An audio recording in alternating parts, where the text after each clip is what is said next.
Hello, everyone, and welcome back to Elite English Academy. It's a place where we don't just teach English words, but we help you feel confident while using English in your real daily life.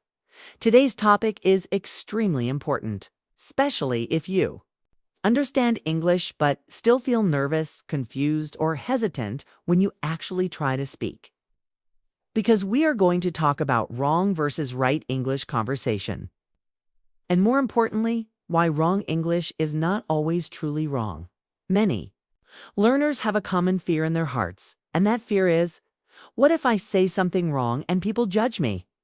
This fear silently stops people from speaking even when they know the words.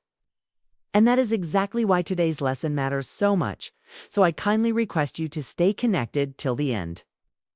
Because this conversation will slowly change the way you think about spoken English, not just how you speak it. Good morning.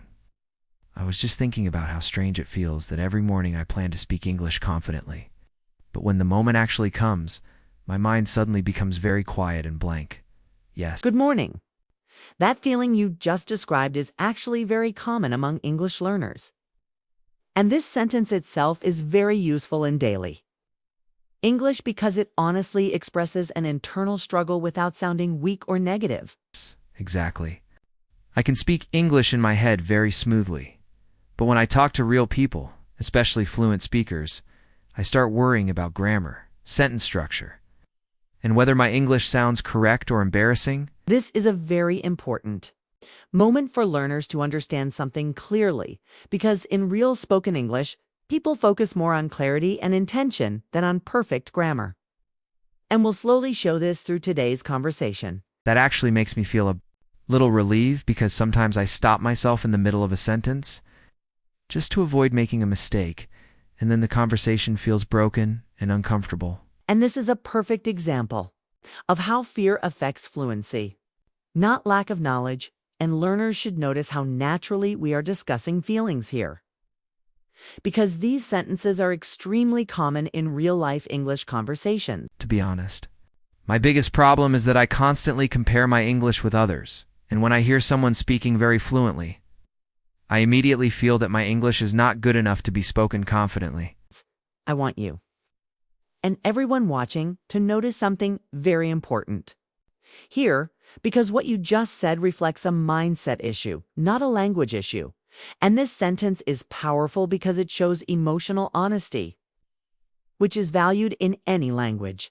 Sometimes even simple sentences like ordering food or asking for help feel stressful because I overthink whether my sentence is grammatically perfect or socially acceptable.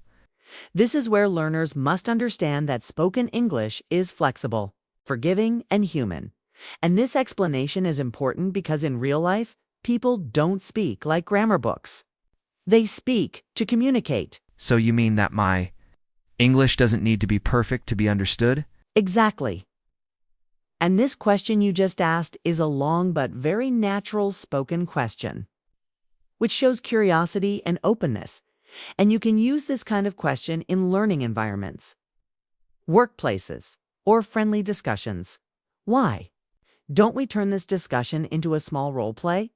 Because role play helps learners experience English instead of memorizing it, and it allows mistakes to become learning opportunities.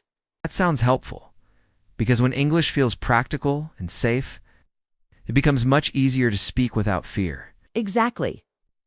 And for everyone watching, please pay attention to the phrases we use here, because we will first show less effective or awkward English, and then improve it into more natural spoken English. So I will try speaking the way many learners usually speak, with hesitation and overthinking, and then we will correct it together. Calmly. Yes.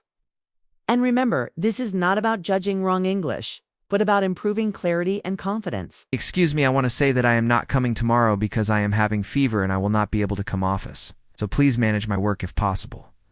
Let's stop here for a moment, because this sentence is understandable, but it sounds unnatural, and learners should notice that the problem is not grammar alone, but sentence flow and tone. For example, saying I am having fever is very common among learners, but in natural spoken English we usually say I have a fever. And this is a small but very useful correction. Hi, I wanted to let you know that I won't be able to come to the office tomorrow because I have a fever, and I would really appreciate it if my tasks could be managed for one day. This sentence is much more natural and professional. And notice how he used "I wanted to let you know," which is a very polite and commonly used phrase in workplaces.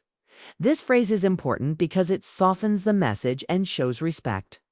And you can use it in emails, meetings, or face-to-face conversations. I did not understand what you were saying yesterday, so I'm asking you again now. This sentence is grammatically confusing because of tense mixing. And learners often do this when they think too fast. I didn't fully understand what you said yesterday, so I wanted to ask you about it again. This sentence flows naturally and sounds thoughtful. And the phrase "I didn't fully understand" is very useful because it sounds honest without sounding careless. You don't need to memorize this. Just understand how it is used in context.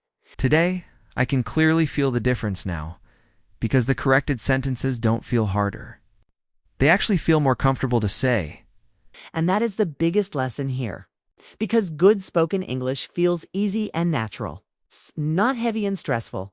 I also noticed that, even when my English was wrong, was still understandable, which makes me feel less afraid of speaking. Exactly, and learners must remember that English is about connection, not perfection, and confidence grows when fear decreases. If this conversation helped you understand the difference between wrong and right English in a realistic way, please subscribe to Elite English Academy because we are building a complete spoken English confidence series for you. And in our next video, we'll explore formal versus informal English in real situations, so you'll know exactly how to speak comfortably anywhere. Thank you for learning with us. Keep practicing, stay confident. And remember, your English does not need to be perfect to be powerful.